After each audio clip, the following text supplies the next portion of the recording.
Hermanos, mi nombre es Tania Coral y en esta noche hay un tema de libertad que quiero compartir con ustedes. El título de este mensaje es En Cristo no hay condenación. En Cristo no hay condenación.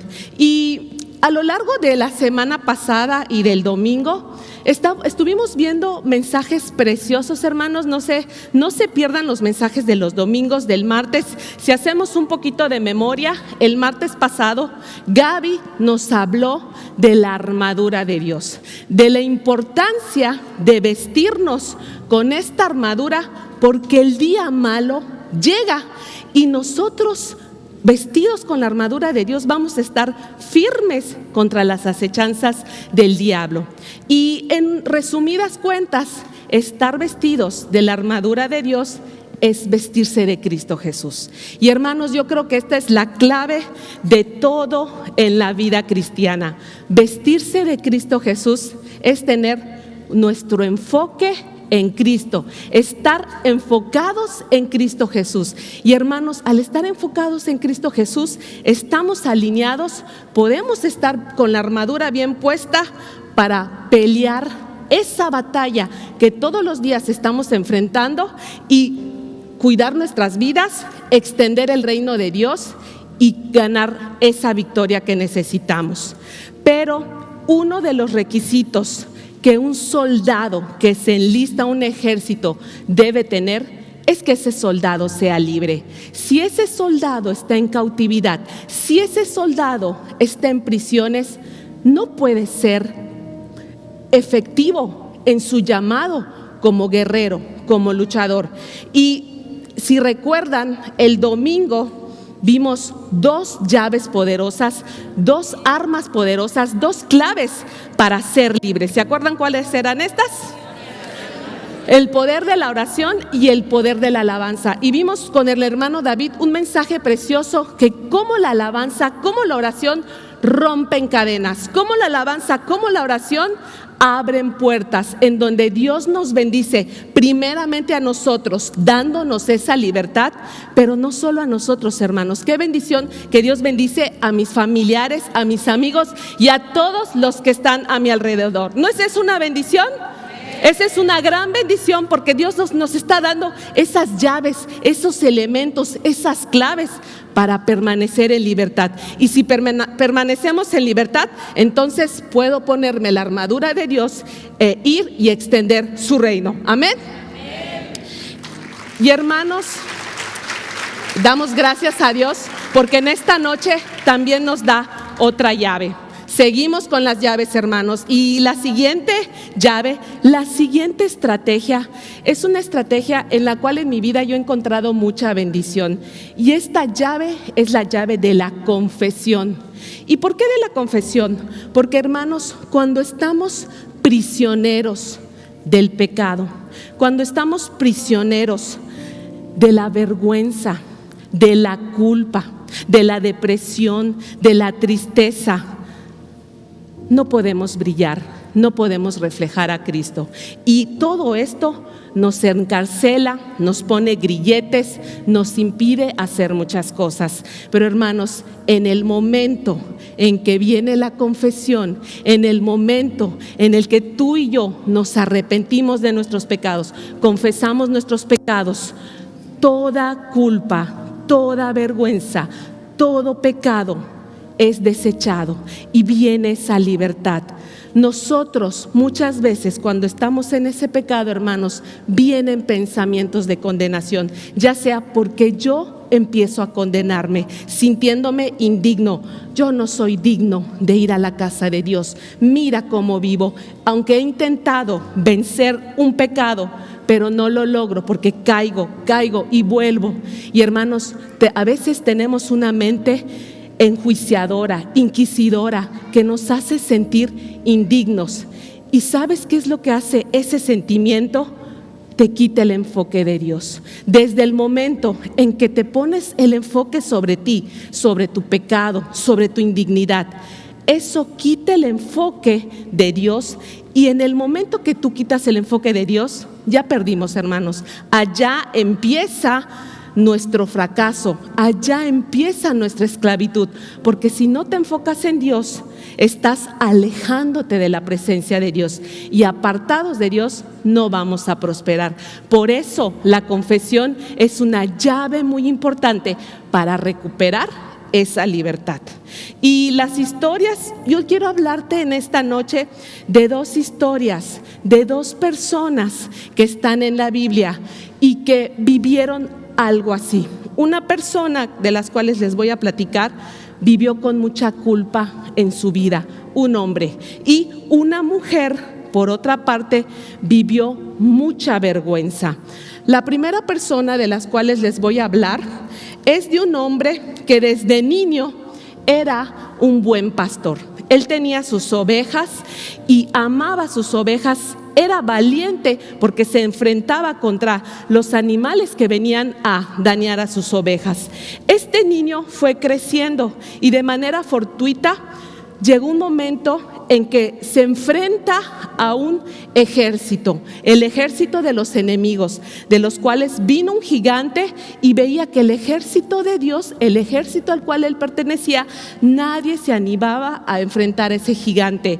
Y él, poniendo su enfoque en Dios, no en el gigante, no en sus habilidades, no en sus capacidades, enfocándose en Dios, tuvo el poder, tuvo el valor, enfrentó al gigante y venció al gigante. ¿Por qué, hermanos? Porque cuando tienes el enfoque puesto en Dios, puedes tener la victoria independientemente de las circunstancias. Pero el momento en el que quitas tu enfoque en Dios, hermanos, allá tenemos problemas.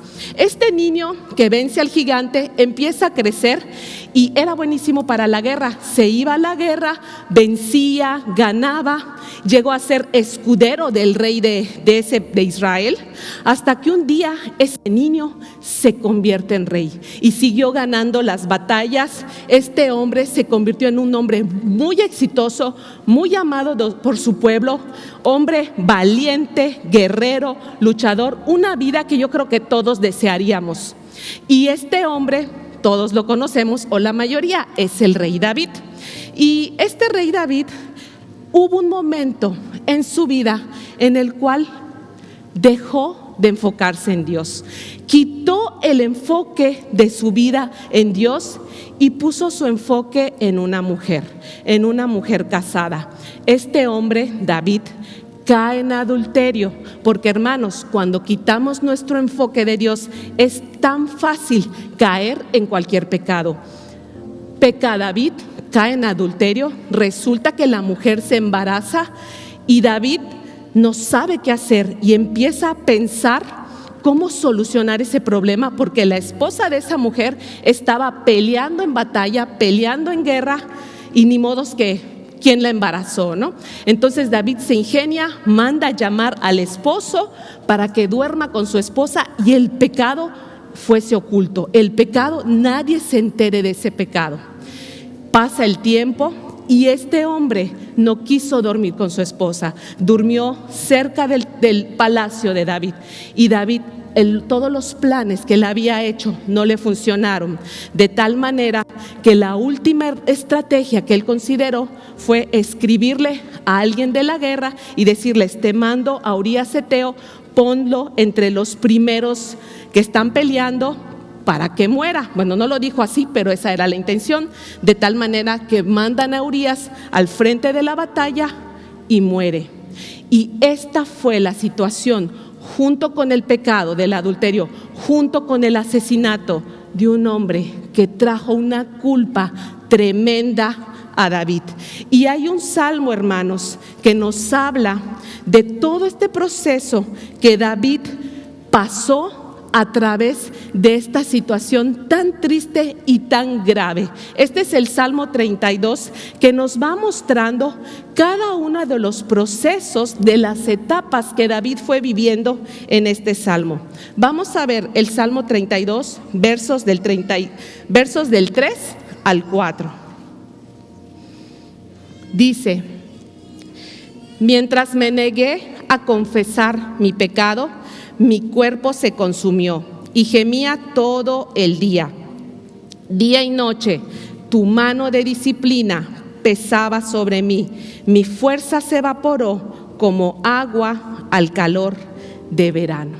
Imagínense todo lo que este pecado trajo a la vida de David.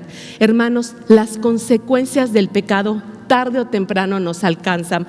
Y cualquier pecado, este pecado fue adulterio, este pecado fue asesinato, y entre las consecuencias dice que su fuerza fue disminuyendo, se empezó a enfermar, dejó de trabajar, dejó de ser feliz, dejó de estar motivado, se deprimió. Hermanos, la depresión muchas veces es una culpa que no ha sido bien manejada, y eso deprime a las personas. Dice que su cuerpo se consumió. Todo el día gemía, imagínate, todo el día había dolor en sus vidas.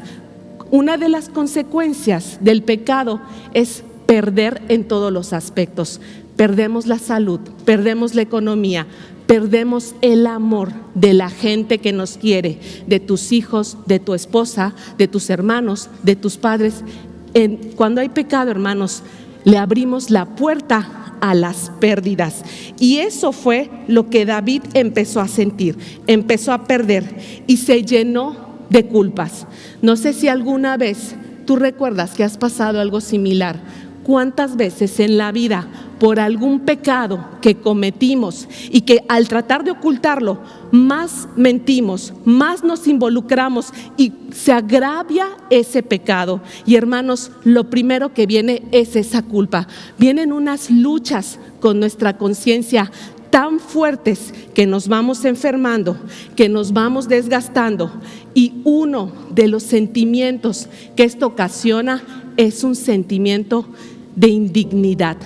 No me siento digno, y por eso mucha gente se aleja, se van de la casa, dejan a sus familias porque no se sienten dignos. Y cargar este tremendo peso de la indignidad, hermanos, es algo insoportable.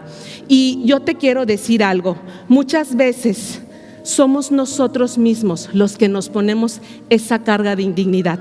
Otras veces son otras personas que nos juzgan, que nos acusan y que nos hacen sentirnos indignos. Ya sea que yo me siento indigno por mí misma o porque alguien me hizo sentir así, quiero que recuerdes este pasaje de la Biblia. La Biblia, cuando habla del hijo pródigo, vemos al hijo pródigo que pide su herencia. Papá, dame tu herencia, dame la herencia que me pertenece. Le dan su herencia, se va feliz de la vida, la gasta en muchas cosas. El hijo, en esas cosas en las que la gastó, se desenfocó totalmente en Dios. Vino el pecado, vino pérdida, perdió el dinero, perdió los amigos, perdió la familia. Tiempos de pérdidas, lo perdió todo, hasta que humillado, avergonzado, regresa al Padre. Y las primeras palabras son: Padre, soy indigno de que me recibas. Porque este es el pensamiento que el enemigo quiere poner en nuestras vidas, sentirnos indignos, y esa indignidad me aleja del Padre. Pero si tú, a pesar de ese sentimiento, te acercas al Padre y reconoces tu pecado, y el Padre te espera con los brazos abiertos. Pero aquí hay que cuidar mucho, hermanos, ese pensamiento que no viene de Dios, ese pensamiento de indignidad, donde dice el hijo: soy indigno de ser llamado tu hijo. Hazme como uno de tus jornaleros. Voy a trabajar, me voy a esforzar. Y a veces, hermanos, así estamos en la vida. Cubrimos nuestra indignidad queriendo esforzarnos. Me pongo a servir, me pongo a trabajar, queriendo cubrir eso que yo siento, cambiarlo por esfuerzo. Me pongo a trabajar, le doy dinero a mis hijos, le doy dinero a mi esposa, porque creo que de esa manera voy a cubrir mi pecado. Pero hermanos, el pecado no se puede cubrir, y no hay maneras de pagar eso que tenemos en nuestros corazones y en nuestras mentes, porque el enemigo, mientras no confesemos el pecado, él está trabajando en lo oculto.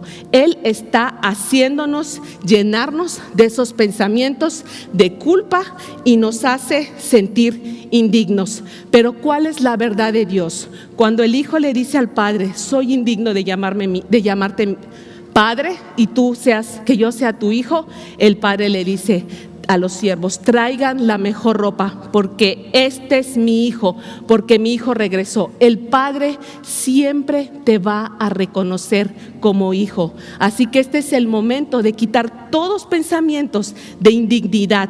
¿Por qué? Porque tú tienes una posición delante del Padre. Tú siempre vas a ser hijo de Dios. Amén. Y hermanos, damos gracias a Dios porque vamos a aprender a desechar esos pensamientos que nos hacen sentir indignos. Y para eso hay que conocer la verdad de Dios. Y yo te invito a conocer esta verdad en 2 de Corintios 5:21 de la Nueva Traducción Viviente, que dice: pues Dios hizo que Cristo, quien nunca pecó, fuera la ofrenda por nuestro pecado, para que nosotros pudiéramos estar en una relación correcta con Dios por medio de Cristo. Tú estás en una relación correcta con Dios. Tu relación con Dios, hermano, siempre va a ser correcta, y no por tus méritos. No se trata de lo bien que te portes o de lo mal que te portes. Se trata de Cristo. Cristo fue la ofrenda por nuestros pecados. Entonces tú no puedes perder esa relación correcta con Dios, porque Cristo ya la ganó. Tu relación con Dios siempre va a ser correcta. Y vamos a ver otro versículo, Romanos 5, del 16 al 17 de la Nueva Traducción Viviente, que también dice: y el resultado del regalo del favor inmerecido de Dios es muy diferente de la consecuencia del pecado de ese primer hombre, pues el pecado de Adán llevó a la condenación. Ya vimos cómo el pecado nos lleva a condenación, a sentirnos indignos, a sentir culpa. Eso es producto del pecado. Pero el regalo de Dios nos lleva a ser hechos justos a los ojos de Dios. Repito, el regalo de Dios nos lleva a ser hechos justos a los ojos de Dios, a pesar de que somos culpables de muchos pecados. Pues el pecado de un solo hombre, Adán, hizo que la muerte reinara sobre muchos, pero aún más grande es la gracia maravillosa de Dios y el regalo de su justicia, porque todos los que lo reciben vivirán en victoria sobre el pecado y la muerte por medio de un solo hombre, Jesucristo. Hermanos, la gracia de Dios te hace digno, la gracia de Dios te hace libre, la gracia de Dios mantiene tu relación con Dios correcta por siempre, porque hermanos, es un regalo, es por gracia, es un favor inmerecido. Entonces, desecha todo pensamiento de indignidad. Yo no soy digno de acercarme a la iglesia, me siento un hipócrita. Hermano, haz a un lado esos pensamientos y gracias al sacrificio de Cristo Jesús, que se presentó como una ofrenda por nuestros pecados delante de Dios, Dios nos perdonó y Cristo compró que tu relación y mi relación delante del Padre sea correcta. Somos justificados por su gracia y su gracia es más grande que nuestros pecados, que nuestras vergüenzas y que nuestras culpas. Amén. Gracias por la gracia de Dios. Y hermanos, si tienen un poquito de duda, pues ahí viene otro versículo, Romanos 8:1. Y este es más claro, hermanos. Dice: ahora pues, ninguna condenación hay para los que están en Cristo. Así que desechamos todo pensamiento de condenación. Hermano, tú eres digno para estar en este lugar. Gracias a Jesús. En Cristo no hay condenación. Pero hermanos, si entonces en Cristo no hay condenación y Dios, porque Dios ya puso todo en la mesa está servida, la mesa está puesta, en la mesa hay pan, en la mesa hay restauración, hay sanidad, hay perdón, hay dignidad, te cubre tu vergüenza, te cubre tus pecados. Pero ¿será que hay cristianos que viven en vergüenza y en pecado y esclavizados? ¿Será que eso existe hoy en día? Sí. Entonces, ¿dónde está el problema? Si todo está a la mesa y yo no estoy viviendo como quisiera, no estoy viviendo en libertad, ¿qué está pasando? Pues vamos a ver qué está pasando en Proverbios 28:13. Y hermanos, esta es la clave. esta es la llave. Dice, el que encubre su pecado, ¿qué dice? No prosperará. El que encubre su pecado no prosperará, mas el que los ¿qué? El que los confiesa y se aparta alcanzará misericordia. Y hermanos, aquí tú y yo sí tenemos mucha responsabilidad. Si la mesa está a la puesta y Dios ya puso todo para que tú seas libre, para que tú vivas sin condenación, sin vergüenza, sin culpa. Pero hermanos, si tú persistes en ocultar tu pecado, si tú encubres tu pecado, y sí, bueno, hermana, son pecaditos. Ya vimos un adulterio de David, ya vimos un asesinato intelectual de David, pero una mentirita delante de Dios, no hay pecado grande, no hay pecado chico. Delante de Dios, pecado es pecado. Y todo pecado trae culpa, trae vergüenza. Nuestra conciencia es la primera en condenarnos, porque tu conciencia sabe lo que hiciste. A veces tratamos de ocultar y de encubrir ante los demás nuestros pecados, vistiéndonos de servicio, vistiéndonos de trabajo, pero en tu corazón, hermano, todavía hay que ponernos a cuentas con Dios. Y mientras encubramos ese pecado, no vamos a avanzar, no vamos a crecer, no vamos a disfrutar, no vamos a gozar todas las promesas de Dios. Entonces, ¿qué es lo que hay que hacer? El que encubre su pecado no prosperará, mas el que lo confiesa. Y hermanos, esa es la llave, esa es la clave. Confesar los pecados. Para confesar, tú tienes que reconocerlo, tú tienes que hacer a un lado tu orgullo y decir, es correcto, Señor, es pecado. Yo pensé que no era pecado porque no está en la Biblia. La Biblia no dice no fumarás, pero si es algo que daña tu cuerpo, es pecado. Si es algo que atenta el templo del Espíritu Santo, es pecado. Define con Dios qué es pecado, confiésalo. Y aparte de confesarlo, hermanos, ¿qué dice Proverbios 28? ¿Se acuerdan?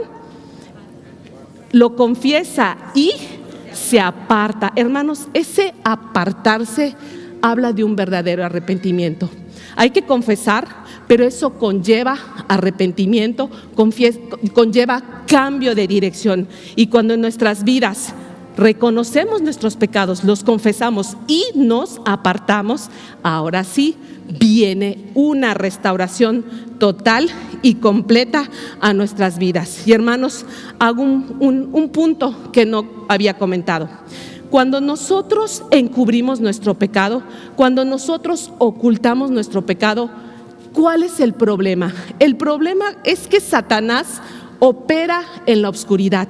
Satanás tiene dominio y mientras no confesemos nuestro pecado, él está dominando y controlando nuestras vidas. Su poder está operando en nuestras vidas y se manifiesta a través de escasez, se manifiesta a través de las pérdidas, a través de que nos perdemos salud, perdemos estabilidad, perdemos la paz, perdemos nuestro trabajo, porque Satanás está operando en lo oscuro, en las tinieblas. Él es el príncipe de las tinieblas. Pero hermanos, cuando tú confiesas ese pecado, expones la obra de Satanás en tu vida. Y cuando la obra de Satanás en tu vida es expuesta a la luz vence la tiniebla. La luz tiene poder sobre toda tiniebla en tu vida. Y hermanos, es así como viene tu libertad, es así como viene tu restauración. Hermanos, yo sé que da vergüenza reconocer el pecado que hay en nuestras vidas, pero si esa vergüenza va a exponer la obra de Satanás en tu vida, ya no vas a ser esclavo de Satanás, vas a ser libre en el poderoso nombre de Jesús y vale la pena exponerse delante de Dios. Amén.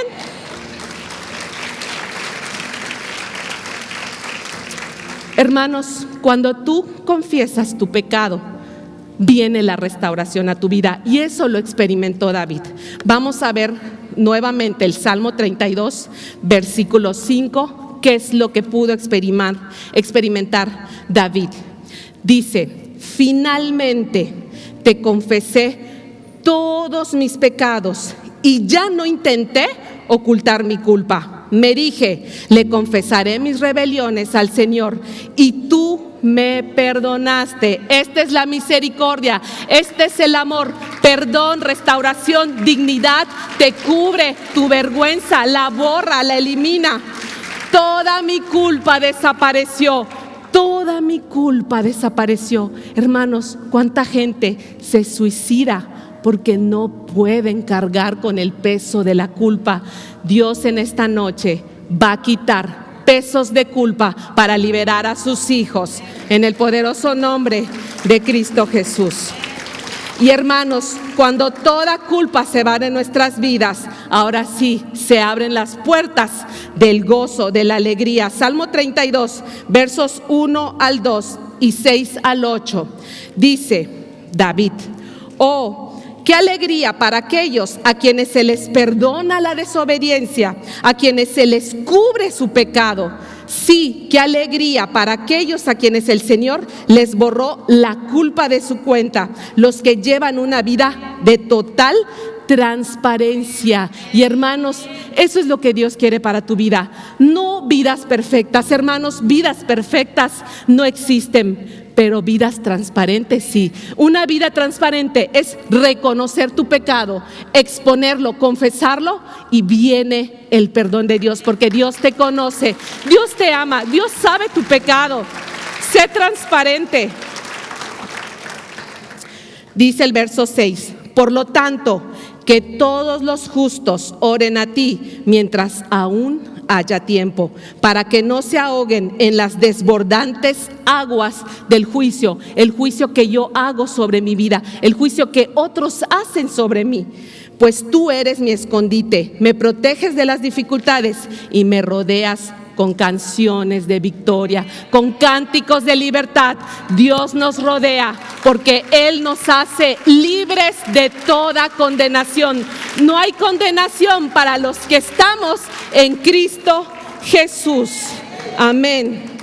Y hermanos, la segunda persona de la cual yo les quiero hablar es la mujer adúltera. Yo sé que son casos, hermanos, muy fuertes. Estamos hablando de adulterio, estamos hablando de pecado, pero el propósito es aprender a lidiar con el pecado en nuestras vidas. Y creo que todos conocemos la historia de la mujer adúltera. La Biblia no menciona su nombre, pero sí menciona su pecado. Y esta mujer se encontraba en el acto mismo del adulterio, y los fariseos, los escribas, los responsables de la ley de ese momento la atrapan en el acto, la llevan al templo, y Jesús estaba con todo el pueblo en el templo. Jesús les estaba enseñando, y estos hombres traen a esa mujer, se la ponen a Jesús y le dicen: la descubrimos en el acto del adulterio. La ley de Moisés dice que estas personas hay que matarlas, merecen ser muertas, son condenadas a través de una muerte por lapidación. Con rocas la vamos a matar. Hermanos, esa era la ley. La paga del pecado es muerte, y todo pecado merecía la muerte. Y le dicen a Jesús: ¿tú qué dices, Jesús? ¿Qué le hacemos a esta mujer? La encontramos en el acto del adulterio. Y Jesús, conociendo sus corazones, porque lo hacían para tentarlo, les dice a estos hombres: el que esté libre de pecado, que arroje la primera piedra. Hermanos, yo me imagino a todos estos hombres con sus piedras listos para apedrear a una mujer que sí se merecía la muerte, porque pecó, y esa era la paga del pecado. No era algo injusto, era lo justo en aquel momento. Pero era justo que todo el que peque merecía morir.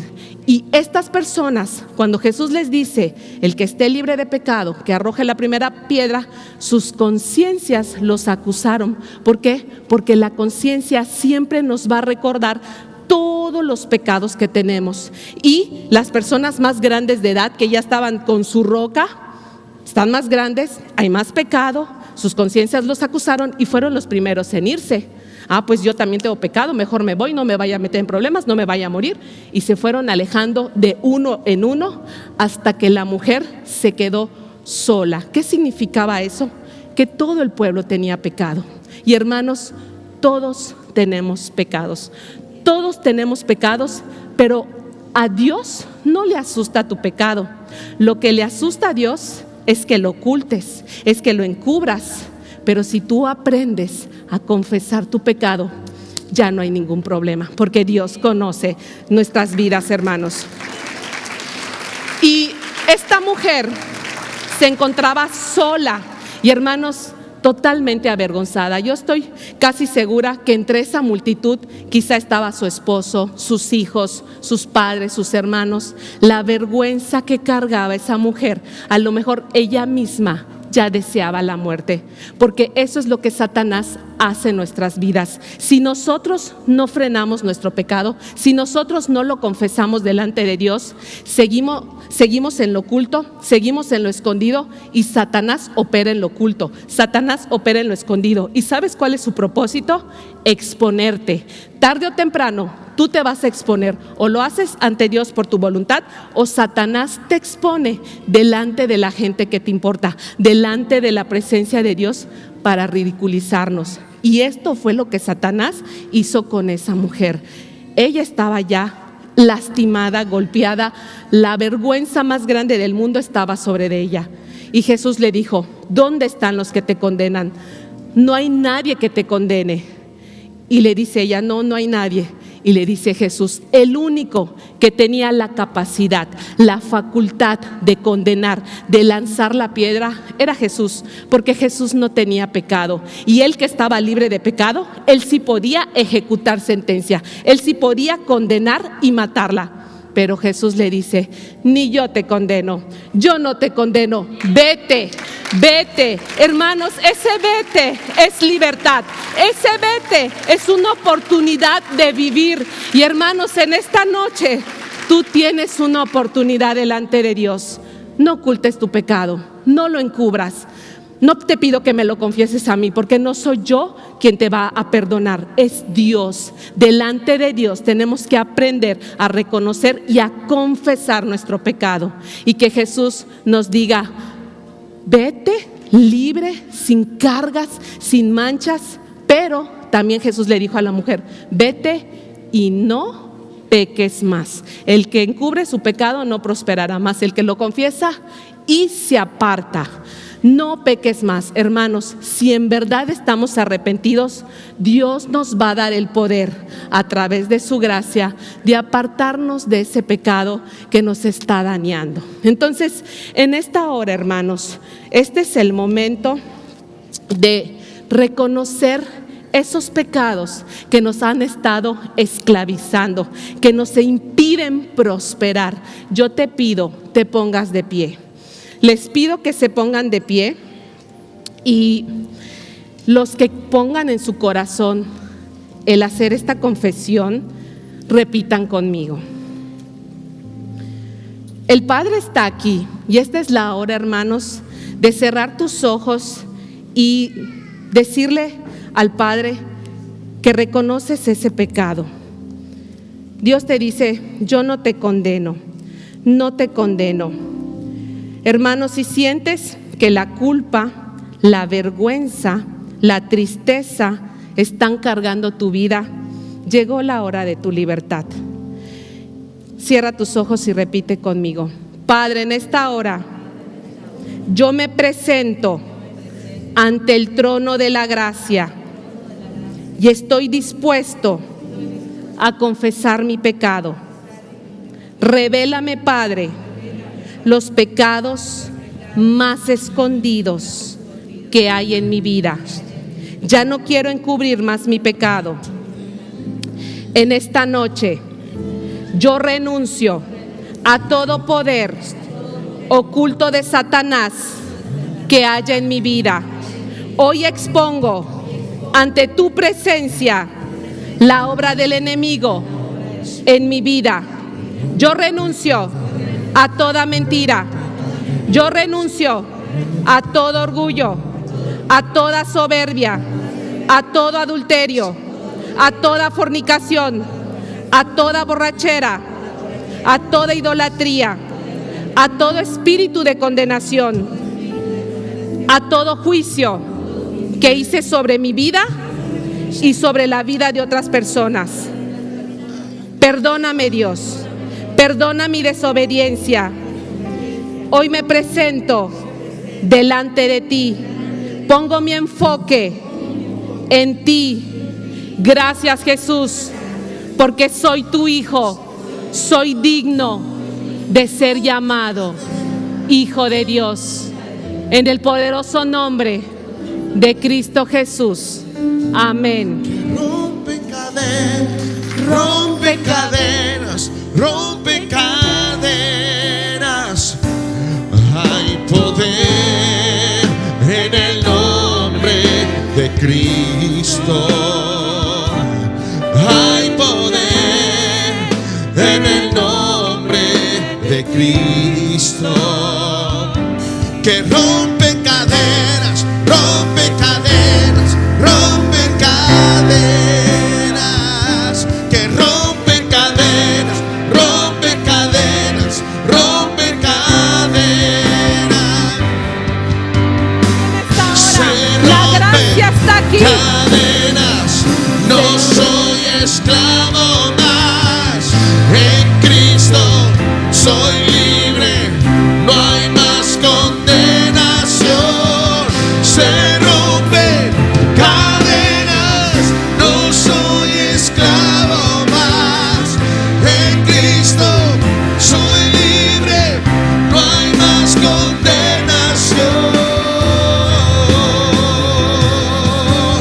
Caen las murallas, caen las cadenas, Dios destruyó, libre soy, libre, Dios me hizo libre, Él venció a la muerte por mí, libre soy.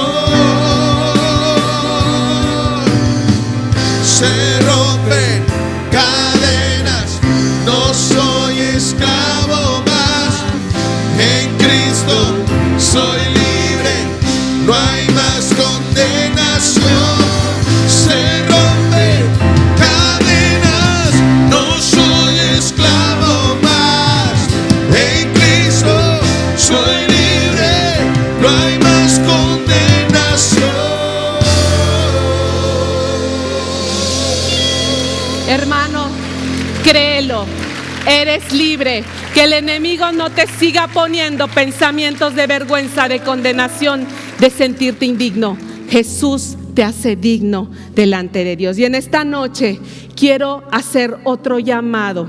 Si esta es la primera vez que nos visitas y esto es nuevo para ti, pero sientes una necesidad de rendir tu vida a los pies de Cristo, yo te pido que pases a este lugar, que te acerques para que oremos por ti, para que le entregues tu vida a Jesús. Jesús nos saca de las tinieblas y nos lleva a su luz. Y si alguien en esta noche quiere recibir a Cristo como su Salvador y su Señor, puede venir a este lugar para que oremos por ti. También la misma invitación está para que los que nos sintonizan en internet, si este es tu deseo de entregar tu vida a Jesús, te invito a que hagas esta oración de arrepentimiento. Apóyenme y repitan conmigo: Señor Jesús, en esta hora yo te doy gracias por tu palabra. Señor, me arrepiento de mis pecados, entrego mi vida a tu señorío. Toma el control de mi ser y hazme un hijo tuyo. En el poderoso nombre de Cristo Jesús. Amén. Amén. Hermanos, yo les recomiendo que lean en casa todo el Salmo 32, pero termino con estos versos. Salmo 32, versos 10 y 11. Esta es una palabra de Dios para nosotros que dice: el Señor dice, te guiaré por el mejor sendero para tu vida, te aconsejaré y velaré por ti. Muchos son los dolores de los malvados, pero el amor inagotable rodea a los que confían en el Señor. Así que alégrense mucho en el Señor y estén contentos, ustedes los que le obedecen. Griten de alegría, ustedes de corazón puro. Dios te ha entregado un corazón puro. Así te ve Dios, como una persona limpia, santa, agradable. Gózate en el Señor y créeme, ya tienes instrucción para tu vida. No estás solo. A veces caemos en pecados porque no tenemos instrucción y dirección, pero Dios dijo: yo te guiaré por el mejor sendero para tu vida. No te alejes de Dios, acércate a Dios. Estamos despedidos, hermanos. Que Dios les bendiga.